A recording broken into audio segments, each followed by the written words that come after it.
What hurts more? The Detroit Pistons have a long history of making questionable decisions when it comes to the NBA draft.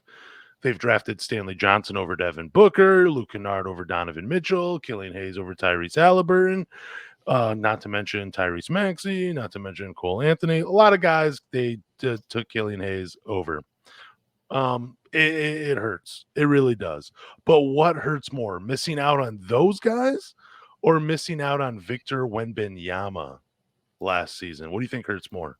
Probably Wembanyama, be I honest with think so you. too. Like, and what you said before, I think is a billion% correct. Like, they didn't want to send him to Detroit. He didn't want to go to Detroit. Why would you want to go to Detroit? Like, and plus two with a because we weren't coaching carouseling them, were we? We had it was Monty's first year.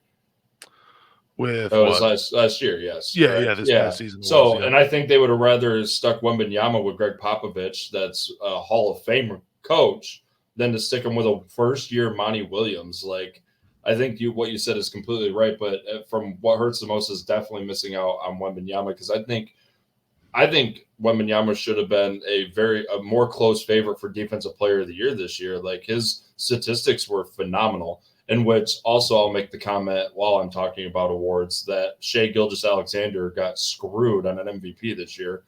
I think he deserved that, mightily deserved that, but that could be another podcast. We can talk about that. I I don't know. You can't. It's hard to tell with these guys coming into the league who's going to blow up the way that they do. Like Donovan Mitchell is absolutely trying to save Cleveland right now in this playoff series. Like everything that I said back on that podcast with Doc that I didn't want Donovan Mitchell in a Detroit uniform, I Yeah. lied. I completely lied. I suck. I apologize. Did Please too. come to fucking Detroit. Like I fucked up. I completely did. And watching him in the playoffs, the way he is playing and trying to save them is incredible. So I'm gonna say it's Wembanyama, but my next choice is not grabbing Donovan Mitchell. Yeah, I've thought about that topic over and over and over again where I'm like, did I really say I wouldn't want the Pistons to bring in Donovan Mitchell because he's too much of an alpha? And then I was trying to like in my head, I'm talking to myself where I'm like, yeah, but Lance, this is Cade's team. Do you really want it to be Donovan Mitchell's team or anything like that? Like it was the stupidest thing I've ever said. So, well, not the stupidest thing I've ever said, but on this podcast, while I've been podcasting with you, it's right up there. It's number one. Like I You're not would the take only one Donovan making Mitchell in a mistakes, heartbeat. man. I really messed it up too. Like, and I was watching. I think one of the games in the series, he scored like 37 points or something like that. He had the last like 24 points within the third and fourth quarter for Cleveland. And I said to myself, I said it out loud. I said, I cannot believe that I said this man. I don't want him on my team. Like I said it, I'm like, I literally apologized out loud. It's like I really messed this up. Like that's on me. And Yep. he's a freaking dog. Like if I could go back and we can get one of these to be different, whether it's Stanley Johnson, Booker, or Kennard Mitchell, or getting Wembanyama, I think we overall as a team we look so much different because I don't think like we end up getting that Cade pick. Oh yeah, we definitely don't. We If don't get the we, Cade pick and we don't have to deal with that mess. And that's maybe a draft that I don't think we're completely successful, but maybe we get more lucky in the lottery and then we get a higher pick and maybe a Jalen Green falls into the team as well. Like you don't know. mm, So, but missing out on Wembanyama was really unfortunate, but we all knew it was going to happen. yeah, I want to say that. I don't know. It's so tough for me because I wasn't like super high on Devin Booker when he was coming out because I was like, well, he was the sixth man, at Kentucky. Stanley Johnson, he started. This dude has like the body to be a great NBA player. Like I'm all in on Stanley Johnson. Like so, I have no. I'm upset with the way I looked at and viewed Devin Booker's more than anything, but I definitely wanted Stanley Johnson. And then at the time, I don't know who I thought they were going to take over Luke Kennard. Like, I didn't think Luke Kennard was the answer, but I really didn't know a ton about Donovan Mitchell. But I remember when I first watched Donovan Mitchell play his rookie year, I'm thinking, that dude reminds me so much of Dwayne Wade. It's unreal. Just like a little bit different, but like there was still enough of him where I'm like, dude, this dude's like the next Dwayne Wade in the NBA. And I absolutely love Donovan Mitchell's game. And then I did want Killian Hayes over almost any point guard in that draft. So like it's hard for me to be upset. But what hurts more, I still think Victor Wembanyama is the what hurts the most, even though I knew Detroit wasn't going to get that number one overall pick.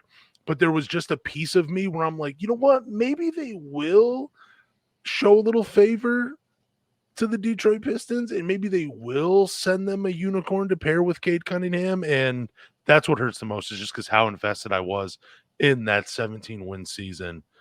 And it was just, yeah, it was pitiful. It really was. I don't think I'm going to get lit up for this. I don't think Luke Kennard was a bad pick. I really don't think Luke Kennard was that. I mean, yeah, having Donovan Mitchell drafted next and then Bam Adebayo, like that's really bad luck. And I think that's also the OG Anunoby draft, and Jared Allen was also drafted that year. Like you can say you miss every year. Every team has it. It's not just Detroit. Like you can look at these draft picks like, whoa, we should have. You don't know. You don't know how well these players are going to be. But I think Luke Kennard, I think he kind of maybe fell into the situation kind of like Sadiq Bey did. Like I think they started asking too much out of him, and he was playing kind of out of pocket and not how he succeeds. So I thought he was going to have more luck actually when he got traded to the Clippers, but his role just started diminishing as they just started signing superstars. But I never thought the Luke Kennard pick was a horrible opportunity for him. I thought he was good. I thought the only thing I thought him coming out of Duke is that he was a sophomore. So being super young, getting drafted like that, I thought that was risque. But I don't know, man. The 2017 draft, there's a lot you can say with misses for He people sh- this year. he this past season he shot 45% from three on 6 attempts. The one thing that's always hurt Luke Kennard is he's just never really healthy. Like the most games he's played in a season is 73. That was his rookie year with Detroit. But I always thought he'd eventually would be a sixth man Mm-hmm. for the Detroit Pistons. And I kind of was like, man, he kind of had some flashes of Ginobili to his game because he is lefty and, he wasn't as athletic as Manu Ginobili, but like some of the finishes he had where I'm like, wow, yeah, this guy, he'd be probably pretty solid as a six Yeah. man. But dude, some Pistons fans thought he was going to be an all-star. And it No, was no. so that's like the blood of Luke Kennard is something that I'm like, I enjoy taking a sip of every once in a while because I was like, I knew he wasn't going to be an all-star, but I thought he'd be a pretty good six man. I mean, would you agree that we asked him to do much out of his game? Like, I Oh yeah, think that's 100%, what, yeah, and 100%. I think that's what put him through, like, suffered more injuries too, because he was playing more minutes. He was playing more minutes. They're asking more out of him. He was a scorer at Duke, but he wasn't the guy at Duke. Because I think in 2017, I'll have to look up that roster, but he was a role player to me, but we were asking him to be an all-star and giving him all-star minutes, and that's not just who he was. So, Yeah, but his yeah, final season in Detroit, he was averaging 32.9 minutes per game yeah. and taking So 7 threes per game if you round up, shooting 40%, that's which isn't crazy. bad. Yeah.